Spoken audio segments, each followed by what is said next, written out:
Bom dia, bem-vindos à nossa 15ª etapa do percurso da nossa jornada de intimidade com Deus. Como vocês puderam analisar, avaliar, os primeiros passos que demos foi um preparatório, foi um condicionar para se então entrar nesta trajetória de falar com Deus, né? De ter uma intimidade, de uma vida com Deus de tamanha forma aonde nós possamos experimentar e viver a vida que Ele tem preparado para cada um de nós. E para que nós possamos desenvolver um diálogo com Deus, nós sabemos que há um caminho, né? E o próprio Senhor, quando nos diz, quando orardes ao Pai, né, orareis assim. E ali então ele discorre sobre um texto que nós atribuímos ali a oração, né, universal, a oração que o Senhor Jesus deixou para que o seu povo pudesse buscar ao Pai e assim obter-se a sua vontade e conhecer a cada dia mais na sua profundidade. Mas não para por ali. Nós devemos ali sim iniciar nossa vida, nossa comunhão com Deus, mas nós devemos também prosseguir. E assim então, esta jornada de intimidade tem a pretensão de levar a níveis, né, a degraus nessa escalada de busca de intimidade com Deus a cada vez maior. E isto é, vamos dizer assim, infinito. Nós nunca vamos dizer, não seria bem adequado dizer nunca, mas nós poderíamos passar a vida toda, né, subindo, crescendo na intimidade com Deus e aí sim, com certeza nós nunca teríamos uma finitude nesta busca, porque Deus é infinito.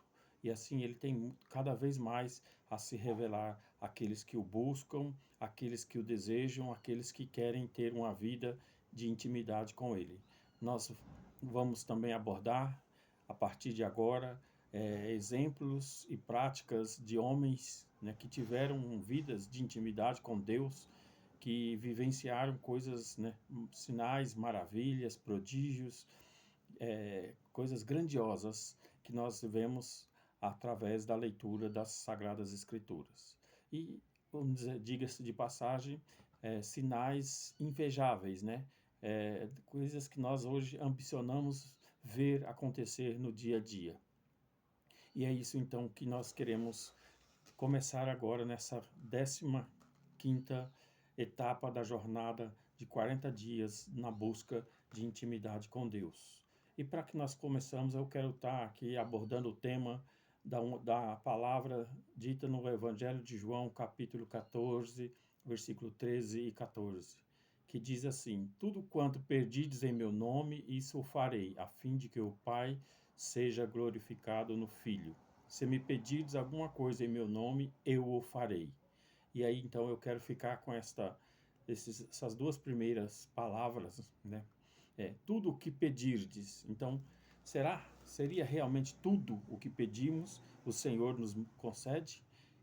E aí, então, é uma pergunta que vamos estar desenvolvendo. Uns podem dizer que sim, outros podem achar que não. Mas eu entendo que, no sentido literal da palavra, ela realmente se cumpre como ela está escrito, porque a cada medida do crescimento, do entendimento que nós temos daquilo que Deus fez e continua a fazer e daquilo que é possível para Deus, ele faz. Então, nós já podemos ter aqui como definição que para Deus nada é impossível, tudo Deus pode fazer. E então foi transcrito aqui uma palavra dizendo que nada pode ficar de fora. E é isso que realmente diz a palavra. Agora, é bem provável que esta condição não esteja disponível para todos. E assim, então, nem todos desfrutarão de tudo quanto pedirdes, porque é necessário que cresçamos no entendimento e também no propósito daquilo que pedimos. Muitas das vezes precisamos avaliar a relação com o pedido que fazemos, como manifestamos, porque para que as respostas sejam dadas, é necessário que haja a glória de Deus manifesta nisso, né? Porque ele está falando aqui para que seja glorificado no Filho. Então, os pedidos que façamos a Deus precisa estar associado a glorificar a Cristo Jesus e não a promover exaltação e resposta ao homem tão somente, porque aí partiria do princípio de uma resposta para atender um interesse egoístico, e não é bem isso que nós podemos ver que a Bíblia, que a palavra de Deus nos orienta. Por isso eu quero então aqui ficar com esta palavra de que tudo é possível, desde que este pedido esteja em conformidade com a vontade de Deus e com os propósitos de Deus. E para isso eu quero usar alguns versículos, né, da palavra e aqui então trazer algumas ilustrações sobre esses versículos para que possamos então aplicá-los no nosso entendimento. Isaías, do capítulo 56, versículo 7, diz: Também os levarei ao meu santo monte e os alegrarei na minha casa, que será chamada casa de oração, onde ofereceis os holocaustos e os sacrifícios e serão aceitos no meu altar. Pois a minha casa será chamada casa de oração para todos os povos. Aqui eu posso definir que este versículo já abre as portas para todas as nações, então não fica somente algo reservado, como aqui está definido, para o povo de Israel e também não somente ao povo de Israel, mas a toda a igreja de Cristo Jesus, que agora é estendida pelo meio do sacrifício na cruz. E assim nós então tornamos parte deste povo, para que possamos nos adentrar e chegar à casa de Deus, então chamada casa de oração. E aí, então eu entendo que todos têm acesso. Agora, o ter acesso não significa ter respostas de todas as orações. Não significa que Deus vai atender todos os nossos pedidos. Ele está dizendo que possamos pedir, não quer dizer que venhamos ser respondido. E se não for respondido, nem por isso o deixaremos de crer, deixaremos de confiar nele, porque ele assim define que todas as coisas cooperam conjuntamente para o bem daqueles que amam a Deus e são chamados segundo o seu propósito. Por isso, é aqui na palavra da carta de Paulo aos Romanos, no capítulo 8, versículo 26, diz: De maneira que também o Espírito ajuda as nossas fraquezas. Não sabemos o que havemos de pedir, como convém, mas o mesmo Espírito intercede por nós com gemidos inexprimíveis. Então ele já traz aqui uma orientação de que muitas das vezes não sabemos pedir devidamente, ou seja, pedimos erroneamente para os nossos próprios deleites, para a concupiscência, para nossas vontades, para ações da soberba da vida, da vaidade humana, e aí, então, ou muitas das vezes estamos tão caídos, feridos, machucados, que talvez não consigamos pronunciar nem palavras e nem ações com relação a uma busca com Deus. E então o Espírito de Deus, que conhece o nosso espírito e conhece o Espírito de Deus, vai interceder em nosso favor. E assim então ele nos direcionará corretamente para que a nossa busca com Deus possa ser atingida. A certeza de que vai ser respondida, aí já compete a Deus, porque Deus sabe o que é melhor para mim e para você. Por isso é que não dá para dizermos que tudo o que pedimos será respondido por Deus, mas sim, segundo a sua vontade, todas as coisas nos é possível. E aí eu quero trazer agora aqui também o, a, a garantia do que nós possamos fazer, né? Nós podemos acessar a Deus, pois o nome de Jesus nos permite, pois ele está dizendo aqui, tudo quanto pedirdes em meu nome, ou seja, aplicar ao nome de Jesus tudo aquilo que está no propósito do Pai, e não somente aplicar ao nome de Jesus para os interesses, né, de uma vida terrena, material, corruptível, mas sim para um propósito do qual o Senhor tem para nos responder.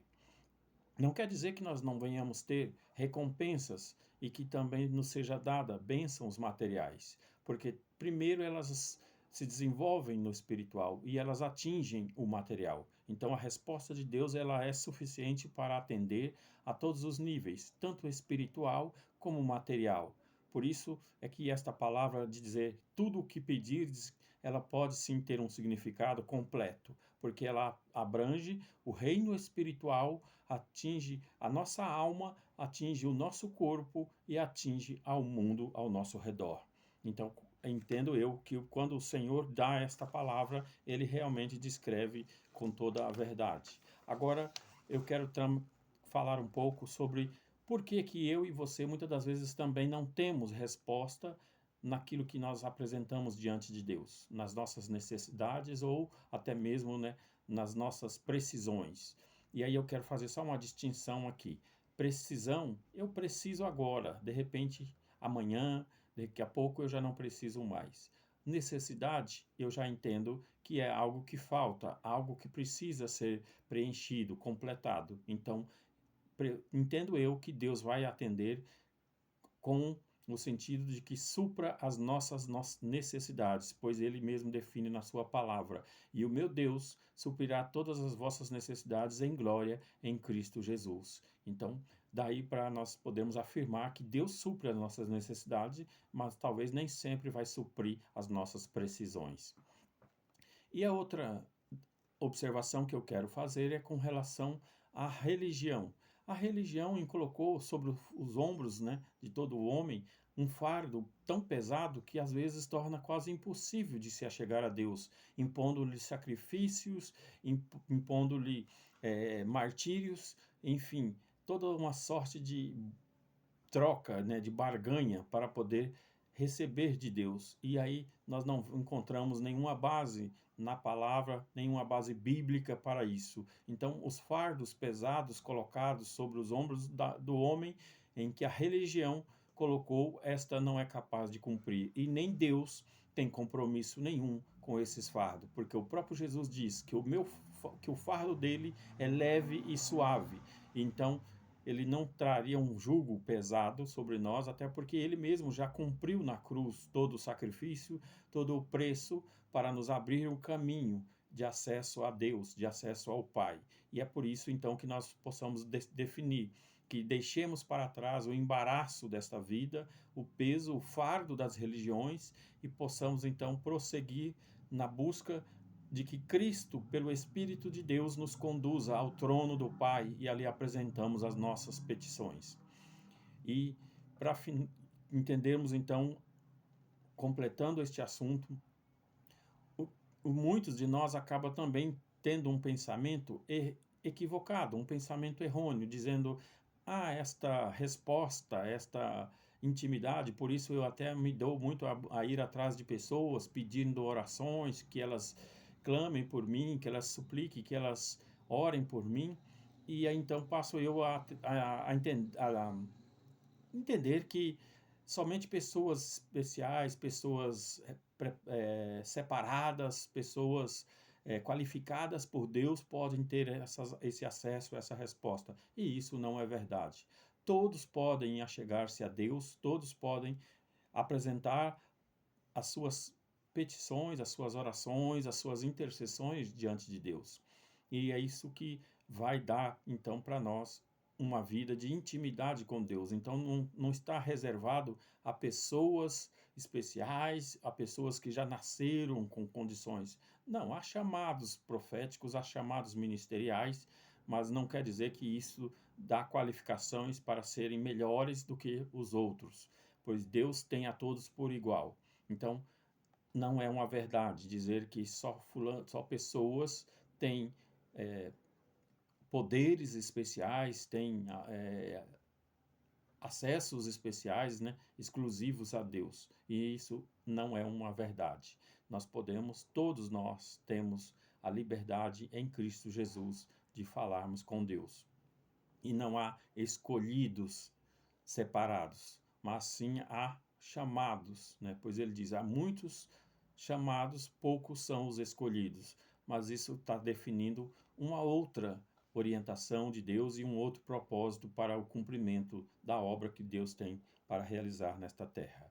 Agora, nós vamos partir a abordar então algumas questões no tocante à oração. O que promove, né, mais possibilidades de resposta na oração para com Deus e o que às vezes dificulta. E aí então nós podemos seguir pela palavra. A palavra de Deus diz que os pecados, né, os vossos pecados fazem separação entre vós e o vosso Deus. E aí então nós entendemos isso, que se nós estivermos em pecado, logo certamente nós não teremos acesso e nem muito menos resposta de Deus. E aí, ao contrário, né, de uma vida de pecado, é uma vida santificada, ou seja, com santificação. Então, é aquela proposta da palavra quando diz que sem santificação ninguém verá a Deus. Então, é necessário que nós nos santifiquemos. E o que seria santificar-se, né? Aí até o profeta Isaías fala no capítulo 59, versículo 1 e 2: Eis que a mão do Senhor não está encolhida, para que não possa salvar, nem surdo o seu ouvido para não poder ouvir. Mas as vossas iniquidades fazem separação entre vós e o vosso Deus, e os vossos pecados encobrem o seu rosto de vós, para que vos não ouça. O pecado é um dos grandes impedimentos para que Deus ouça as nossas orações. Deus é santo, portanto é impossível que nós, sem santidade, nos acheguemos a Ele. Por isso, a nossa santificação se faz pelo processo de vigiarmos, né? Daquela proposta em que nós estejamos atentos ao que nós olhamos, tocamos, falamos, aquilo que pensamos, imaginamos, as vontades do nosso próprio coração, a vaidade humana, o egoísmo, o egocentrismo, tudo aquilo que é contra, né, as verdades de Deus, nos torna como natureza do pecado. E tudo aquilo que nos assemelha à pessoa de Deus nos torna santos, parecidos com Ele, e assim então essa santificação vai nos aperfeiçoando para que a cada vez mais estejamos em harmonia com a vontade dos céus. Como aí nós podemos declarar então a oração universal que Jesus deixa para nós, quando seja feita a vontade do Pai, assim no céu, para que seja também na terra. E assim então nós vamos buscando descobrir esta vontade. E assim esta vontade se materializa, sim, realizando na terra os planos e os propósitos de Deus para tudo quanto ele tem a fazer nesta vida. Porque Deus vai estabelecendo o seu reino e é por meio da sua igreja, por meio do seu povo na terra, que o povo, que os outros povos, né, que as outras vidas conhecerão a Deus e passarão a temê-lo e a passarão na continuidade a descobri-lo e a cada vez mais vai aperfeiçoando-se no amor, porque Deus é amor e aquilo que ele expressa é amor por aqueles que o desejam, que o buscam. E assim nós vamos também exalando este mesmo amor, porque Deus vai nos tomando. E não é uma forma que vem de fora para dentro, ela começa de dentro para fora. Deus começa a se manifestar dentro, primeiro em nós. E assim então nós vamos refletindo este amor. E aí, então as coisas velhas vão ficando para trás, as coisas velhas já não fazem mais parte da nossa natureza, o que nós poderíamos chamar de coisas velhas, atitudes e práticas de uma vida pecaminosa, de uma vida separada de Deus, daquilo que nós andávamos e vivíamos no tempo da ignorância. Mas hoje que nós já somos iluminados pela palavra e já cheios do Espírito de Deus, assim nós podemos cada dia mais nos achegar a Ele. E aí nós vamos então completando esta busca, né? E aí então a nossa jornada vai subindo cada dia mais, degrau a degrau, para que estejamos mais próximo de ter uma intimidade com Deus, tamanha que ela possa refletir no nosso dia a dia. Finalizando já a nossa explanação de hoje, eu quero trazer aqui então os 3 parâmetros para a nossa reflexão e oração para esta palavra nos abordada no dia de hoje. E eu queria deixar para você como sugestão, então, diga que você não quer entristecer o Espírito Santo, ou seja, declare, confesse com a sua própria boca que você não quer andar nas práticas mais antigas, que você não quer voltar ao passado, que você não quer repetir a vida que te distancia de Deus, tá? Então, não entristeçais o Espírito de Deus.